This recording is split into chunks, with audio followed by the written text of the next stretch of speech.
Alors, qu'est-ce que c'est que l'astroturfing ? C'est un concept flou, qui est en pleine définition, mais grosso modo, c'est l'évolution, l'adaptation, la disruption d'un vieux concept qui est la propagande. La propagande telle qu'elle a été formalisée par Edward Bernays au début du XXe siècle. Edward Bernays, c'est le type qui a fait élire Wilson sur un programme pacifiste de non-interventionnisme et qui, en cours de mandat de Wilson, a fait basculer l'opinion publique américaine pour la convaincre de s'impliquer dans la Première Guerre mondiale. Très fort.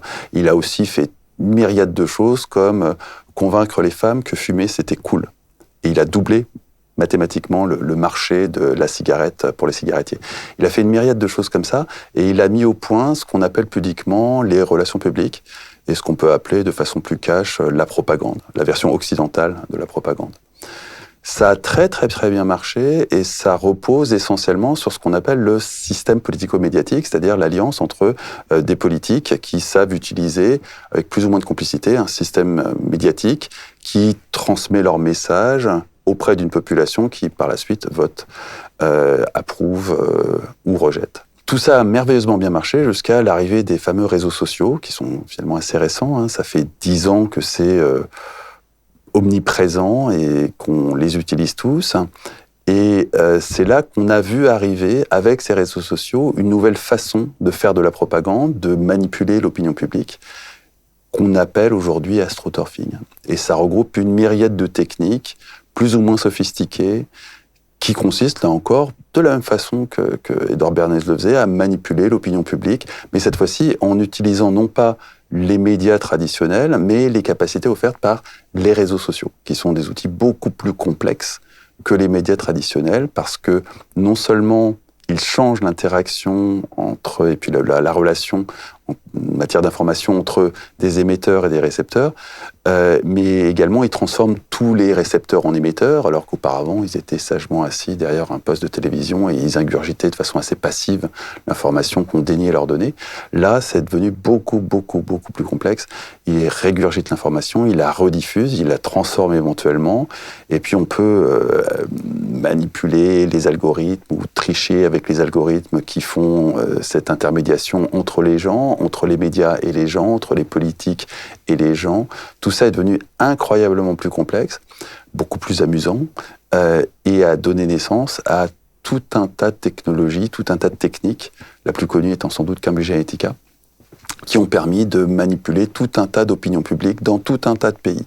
Ça fait maintenant près de 13-14 ans que c'est pratiqué à droite à gauche. Ça a été lourdement inspiré par des techniques militaires de PSYOPS qui se sont reconvertis sur les réseaux sociaux. D'abord parce que, dans un premier temps, ce sont ces mêmes PSYOPS qui ont été utilisés. La trace la plus ancienne que je connaisse, c'est 2008, des opérations de contre-insurrection au Yémen qui utilisaient les réseaux sociaux. Et là, c'était vraiment de la PSYOPS militaire transcrite. Et puis, petit à petit, ça a été utilisé pour manipuler tout un tas d'élections, notamment, dans un premier temps en Afrique, qui est devenu vraiment le terrain de jeu préféré de l'astroturfing. Et puis, au bout d'un moment, fatalement, c'est arrivé sur des terres occidentales, notamment avec l'affaire Cambridge Analytica. Mais Cambridge Analytica, avant de se mêler des élections et d'amener au pouvoir Donald Trump, a disrupté quelque chose comme 50 élections dans plusieurs douzaines de pays africains, ainsi qu'en Asie du Sud-Est. Et ils ont fait leur classe dans des enjeux plus ou moins démocratiques, mais surtout des pays beaucoup plus petits que les États-Unis, avant de faire ce coup de maître qui a été coup sur coup le Brexit et l'élection de Donald Trump. Donc tout ça est encore en pleine redéfinition, tout ça est alimenté par tout un tas de technologies qui évoluent au fil du temps, par tout un tas de nouveaux réseaux sociaux qui apparaissent, par tout un tas de règles algorithmiques qui changent. Vous avez peut-être entendu parler du changement d'algorithmie de Facebook en 2018. Ça a eu un impact sur ce business de l'astroturfing. Et puis tout ça est supporté par des dizaines d'entreprises comme Cambridge Analytica, tout un tas d'États qui s'y sont mis. Les Américains s'y sont mis très tôt. Hein. On a des traces d'opérations d'astroturfing en Libye en 2010 pour accompagner ce qui allait être la guerre en Libye en 2011.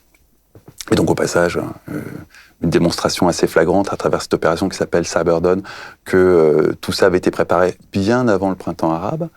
On a des traces d'astroturfing dans, je l'ai dit, plusieurs dizaines de pays africains. On a des traces de plus en plus sophistiquées. Le nec plus ultra en termes de sophistication algorithmique, c'est sans conteste Cambridge Analytica.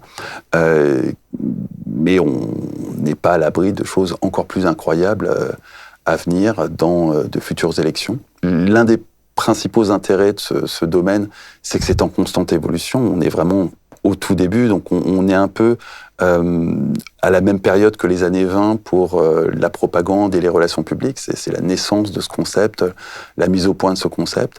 On voit apparaître quelques grandes puissances. On a les Russes avec la fameuse armée de trolls russes, qui est une approche pas forcément très subtile, mais au final pas con du tout, étant donné les capacités de l'État russe. On a une approche américaine, évidemment, ils s'y sont mis dès le départ. Les Israéliens également s'y sont mis dès le départ. Les Anglais s'y sont mis assez tôt.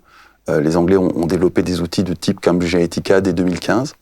Et puis, comme d'habitude, les Français sont à la bourre. On s'y est mis très très tard.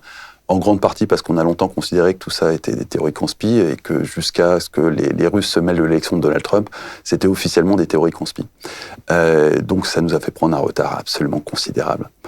Au final, on doit avoir une douzaine de nations dans le monde qui jouent à ce jeu-là et peut-être une centaine d'entreprises qui proposent ce type de service. Et c'est le tout début. Très rapidement, on va trouver des milliers d'entreprises qui proposent ce type de service et tous les États auront ce genre de capacité sur leur population ou sur la population du voisin. Dernier détail, l'origine du terme astroturfing qui fait une excellente conversation, ça vient, figurez-vous, de Monsanto. Monsanto s'est confronté à un problème qui n'a absolument rien à voir avec l'astroturfing, qui était que dans les stades de baseball, on avait un énorme problème avec le gazon. Le baseball est un sport assez violent et les gazons étaient systématiquement détruits après chaque match. Et donc un jour, le stade de Houston leur a demandé de concevoir un gazon synthétique qui pourrait à la fois être un bon support pour les matchs de baseball, mais également supporter la violence des matchs de baseball de façon à ne pas avoir à refaire le gazon entre chaque match. Et ils ont sorti un gazon synthétique qui aujourd'hui est largement utilisé en baseball et dans tout un tas d'autres domaines. Et on l'a appelé AstroTurf parce que l'équipe de baseball de Houston, ce sont les Astros, ça a donné ce nom. Et l'astroturfing vient de là parce que les mouvements d'opinion réels qui viennent de la base, en anglais, ça se dit grassroots. Et donc le faux gazon, grass étant gazon, est devenu astroturfing. Voilà, ça fait une petite anecdote rigolote pour commencer une conversation sur l'astroturfing.